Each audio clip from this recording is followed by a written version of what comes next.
शेर और हाथी की कहानी। एक समय की बात है। एक जंगल में एक हाथी रहता था। हाथी बहुत ताकतवर था, परंतु दिल का बहुत अच्छा था। जंगल के सारे जानवर को उस हाथी से बहुत ही ज़्यादा लगाव था। जब भी किसी भी जानवर के ऊपर कुछ मुसीबत आती थी तो तब हाथी उस मुसीबत से बाहर निकालने में सहायता करता था। एक बार जंगल में कहीं से एक खूंखार शेर आ गया। उसने आते ही अपने आप को जंगल का राजा घोषित कर दिया। शेर बहुत ही दुष्ट था और बिना कारण के ही जंगल के सारे जानवरों को परेशान करता रहता था। शेर को जो भी जानवर मिलता, शेर उसका शिकार कर लेता था। चाहे उसे भूख लगी हो या ना लगी हो, वह मारे गए जानवरों में से कुछ को खाता, बाकी को बिना खाए ही फेंक देता था। शेर की इन हरकतों के कारण जंगल के सारे जानवर बहुत दुखी और डरे हुए थे। वह सब किसी भी तरह शेर को सबक सिखाना चाहते थे, परंतु उन्हें कुछ समझ नहीं आ रहा था कि क्या करे वह। एक दिन जंगल के सारे जानवरों में सभा बुलाई गई। सभा में सारे जानवर मौजूद थे और उस हाथी को सबक सिखाने की सभी ने विचार सोची, परंतु किसी भी बात पर वह लोग एक मत नहीं हुए। अंत में एक बुजुर्ग भालू बोला, भाइयों, इस तरह तो हम कुछ नहीं कर सकते। क्यों ना हम हाथी के पास चलें और हाथी को सारी बात बताते हैं। हो सकता है वह हमें इस मुसीबत से बाहर निकाल ले। जानवरों को बुजुर्ग भालू की बात अच्छी लगी और सारे जानवर हाथी के पास पहुंच गए और सभी ने हाथी को अपनी समस्या बताई। जंगल के सारे जानवरों की समस्या सुनकर हाथी बोला, यह तो बहुत गलत बात है। शेर को बिना कारण के जानवरों का शिकार नहीं करना चाहिए। इस तरह तो जंगल के सारे जानवर खत्म हो जाएंगे।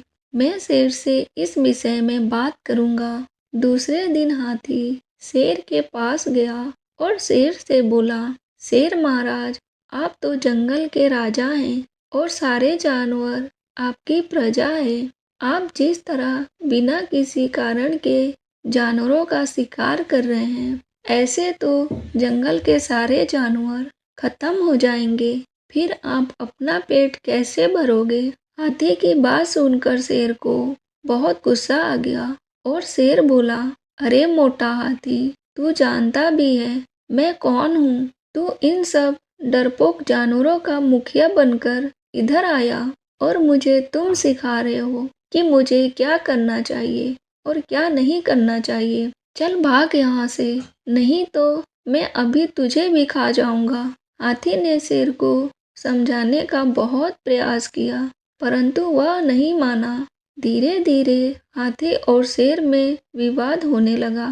शेर की धमकी भरी बातें सुनकर हाथी को भी बहुत गुस्सा आ गया और हाथी शेर से बोला, चल शेर, आ जा मैदान में। आज दो दो हाथ हो ही जाए, देखते हैं कौन जीतता है। अगर तू जीता तो मैं जिंदगी भर तेरी गुलामी करूंगा और अगर मैं जीत गया तो तुझे यह जंगल छोड़कर जाना होगा।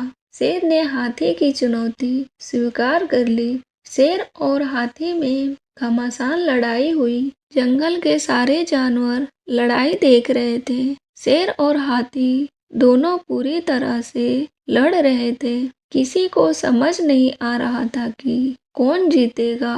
तभी शेर ने एक ऊंची छलांग लगाई और हाथी के ऊपर जा बैठा। यह देखकर हाथी को गुस्सा आया और उसने अपने सूंड से शेर को पकड़कर नीचे पटक दिया और पैरों से दबाकर बहुत मारा।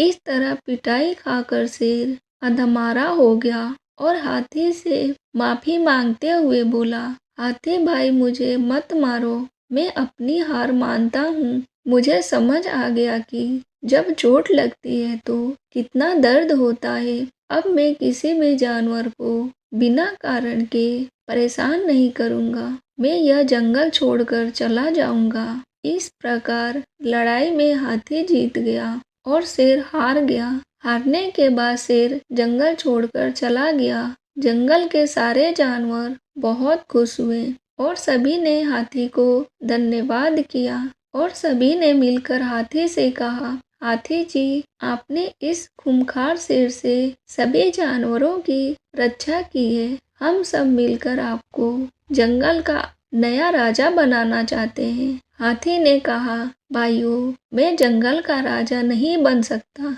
मुझे राजा बनने की कोई इच्छा नहीं है। परंतु जंगल के जानवर नहीं माने और सभी ने मिलकर हाथी को जंगल का नया राजा बना दिया। इस प्रकार उस दयालु हाथी के राज में सभी जानवर बहुत खुश थे। कभी भी अपनी शक्ति का दुरुपयोग करके कमजोर को परेशान नहीं करना चाहिए। हेलो, आगे और भी ऐसी कहानियाँ देखने के लिए प्लीज़ मेरे चैनल को सब्सक्राइब करें। बाय।